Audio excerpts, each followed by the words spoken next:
नमस्ते और तोल्ले बोले में आपका स्वागत है। मेरा नाम लौरा है और मैं आपको आने वाले समय में थोड़ा बहुत बुनाई को आपके करीब लाना या आपको बुनाई के लिए उत्साहित करना, मैं कहूँगा आइए हम बेसिक्स से शुरू करते हैं। और बुनाई शुरू करने से ज़्यादा बेसिक क्या हो सकता है।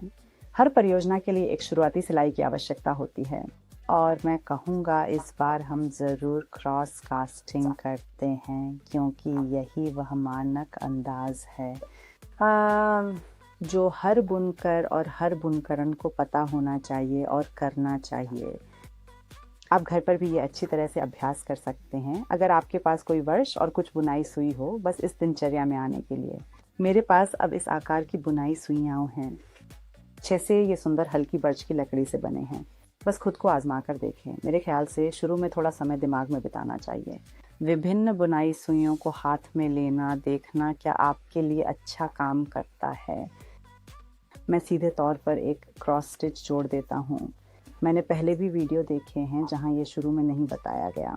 हाँ, ये एक शानदार आरंभ है, पर कभी कभी कुछ लोगों को ये भ्रमित कर देता है क्योंकि जब आप क्रॉस लूप बना रहे होते हैं, शुरुआत में गणना करना ज़रूरी है कि आपको कितने धागे की आवश्यकता होगी जिससे आप जो टांके लेना चाहते हैं उसके लिए पर्याप्त हो। इसके लिए विभिन्न तकनीकें हैं ताकि आपको 1000 बार फिर से शुरू करना पड़ता है क्योंकि आपको लगता है ठीक है 60 टांके के बाद धागा ख़त्म हो गया लेकिन मुझे 65 चाहिए थे।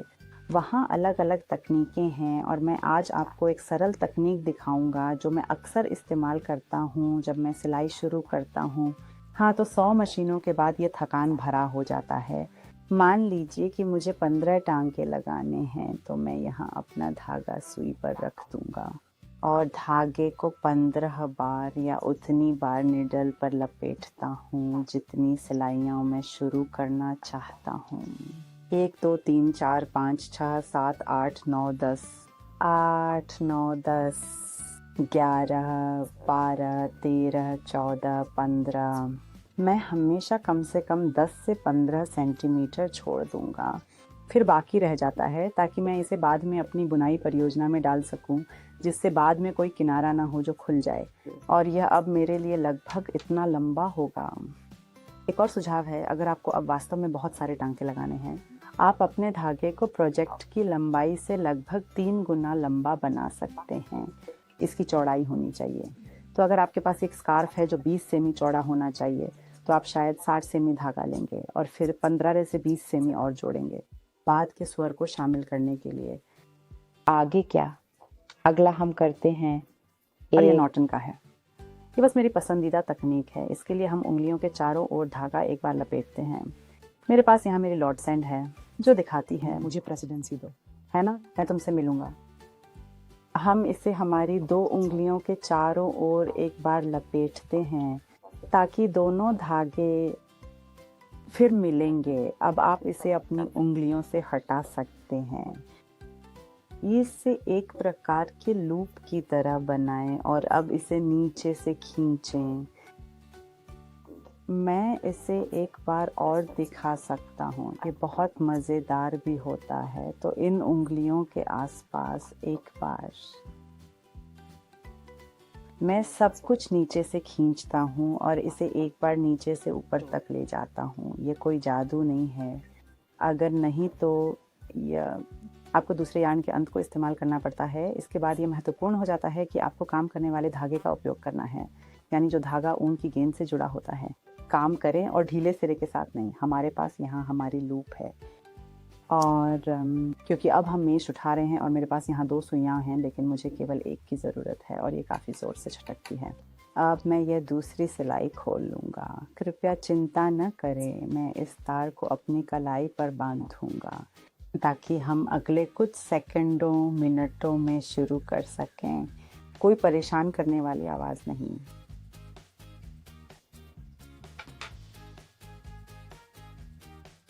तो मैंने केबल का जानबूझकर चयन किया। आगे क्या करें? हम लूप को लेते हैं और इसे एक बार हमारे ऊपर खींचते हैं। हम इसे थोड़ा ज़्यादा कस सकते हैं लेकिन बहुत ज़्यादा नहीं, क्योंकि हमें बाद में फिर से सिलाई के साथ अच्छे से काम करना होता है। अगला कदम, चलिए अंगूठे और इंडेक्स फिंगर को लेते हैं और इन दोनों धागों के बीच में घुमाते हैं और नीचे के हिस्से को नाखून के किनारे से पकड़ते हैं बाकी उंगलियों के साथ। तो हम यहाँ जाते हैं ताकि हम इसे अच्छी तरह से खोल सकें और स्नैप करें। बाकी की उंगलियों से दोनों धागों के निचले भाग को पकड़ें।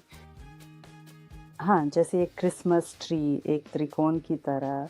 आगे बढ़ते हुए हम अपने हाथ को एक बार घुमाएंगे ताकि हम अपने हाथ के अंदरूनी हिस्से को देख सकें। और अब हमारे पास यहाँ एक ए है, एक अराजकतावादी ए, अंगूठे और तर्जनी के चारों ओर लूप के साथ। जो धागा सुई से आ रहा है वह इस धागे के ऊपर है जो अंगूठे के आसपास जाना चाहिए। और अब हम सुई के नोक के साथ डुबकी लगाते हैं। इस अंगूठे के पाश में नीचे से डालें। हम एक बार कूदते हैं उस धागे की ओर जो तर्जनी के चारों ओर लिपटा होता है और धागा उठाते हैं। अंगूठे के फंदे से बाहर आकर हमारी दूसरी गांठ तैयार होती है। मैं ये भी फिर से दिखा सकता हूँ। अब हम बुनाई करते हैं। इस लूप में डालें। स्नोमैन ने हमें ढीली उंगलियों का धागा खो दिया। अंगूठे के छल्ले के माध्यम से निकालें और हमारे पास हमारा दूसरा फंदा है। अब हम अंगूठे को छोड़ सकते हैं और इस धागे को थोड़ा कस के खींच सकते हैं। मैं इसे फिर से ताज़ा कर लेता हूँ क्योंकि ये लगातार होता रहता है। ये बिल्कुल सामान्य है कि धागे कभी कभी ढीले होते हैं कि उनसे अच्छे से पकड़ नहीं बन पाती। ये कोई समस्या नहीं है। हम बस फिर से शुरू करते हैं। सामने से शुरू करें। यहाँ हमारे दोनों दृश्य हैं। अंगूठा और तर्जनी अंदर डालें, पकड़ें और धागा डालें और घूमते हैं और फिर से हमारे ए पर आ जाते हैं। नीचे से एक डॉल्फिन की तरह गोता लगाते हैं। हम अपनी मछली पकड़ते हैं, वहीं से बाहर निकलें जैसे कोई देखा ही नहीं। और लूप नंबर 3 पर हैं। अंगूठा छोड़ दें और हम इस धागे को वास्तव में फिर से उठा सकते हैं। जिस पर मैं थोड़ा ध्यान देता हूँ वह ये है कि जब मैं यहाँ फंदे बनाता हूँ तो मैं इस पर थोड़ा हाथ रखता हूँ ताकि इसे बहुत तंग न खींचें और न ही बहुत करीब लगाएं, क्योंकि हम थोड़ा सा खेलने का स्थान चाहते हैं ताकि हम बाद में टांकों के साथ अच्छे से काम कर सकें। हम फिर से यहाँ नीडल लेते हैं, नीचे से शुरू करते हैं, अपनी इंडेक्स फिंगर धागे को पकड़ते हैं, अंगूठे के लूप से फिर से बाहर निकलें और यहाँ हमारा 5वां लूप है। बहुत ज़्यादा कसकर ना खींचें और हम इसी तरह से जारी रखते हैं जब तक हमारे पास पहले की तरह पर्याप्त फंदे ना हों। हमारी बुनाई की पैटर्न क्या है या हम कैसे अभ्यास के लिए कोशिश करें। मैं अब 15 निकाल रहा हूँ और हम तुरंत मिलेंगे। तैयार। अब मैंने 15 टांके बनाए हैं। हम बेशक तब से शुरू करते हैं दूसरी तरफ फैलाने के लिए। तो हम सुई को इस तरह घुमाते हैं और जब भी हमेशा ध्यान रखना चाहिए कि मुझे ये पहले ही हो चुका है कि मैं अपने ढीले धागे के अंत को आगे बुनना जारी रखा। ये अनावश्यक है, इसलिए अब हम इसके साथ काम नहीं करेंगे। बिल्कुल आखिर में बुना गया। हम अब हमारे साथ काम कर रहे हैं कार्य का ध्वज।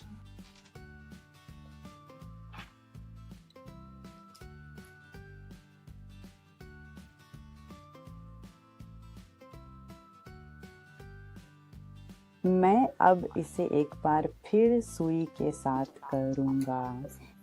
यहाँ भी बहुत सुंदर है।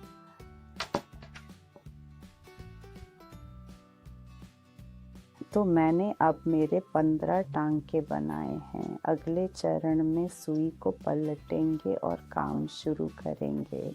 ध्यान रखना चाहिए कि आप आगे बढ़ने के लिए धागे के अंत का उपयोग न करें, बल्कि हमारे काम का धागा जो गेंद तक ले जाता है। मेरे साथ भी ये हो चुका है। कोई बात नहीं, फिर शुरू ही नहीं करते। आगामी वीडियो में मैं आपको इस क्रॉस कास्ट ऑन के और वेरिएशन दिखाऊंगा। कुछ में शुरुआत में एक पॉपिंग नीडल भी होता है या एक बड़ी सुई से हमला करने लगता हूँ।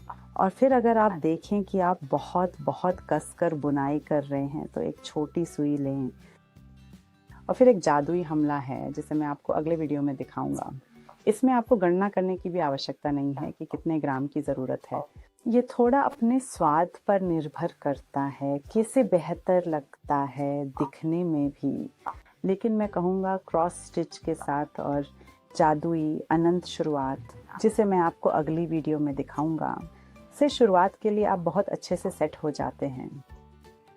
सवाल पूछने में, कमेंट करने में संकोच न करें, मुझे सुझाव दें। मैं हमेशा आपसे सुनने के लिए उत्साहित हूँ और आपको खुशी से दोबारा बनाने और बहुत खुशी से शुरुआत करने की शुभकामनाएं देता हूँ। बुनाई की दुनिया में आपका स्वागत है। अगली बार तक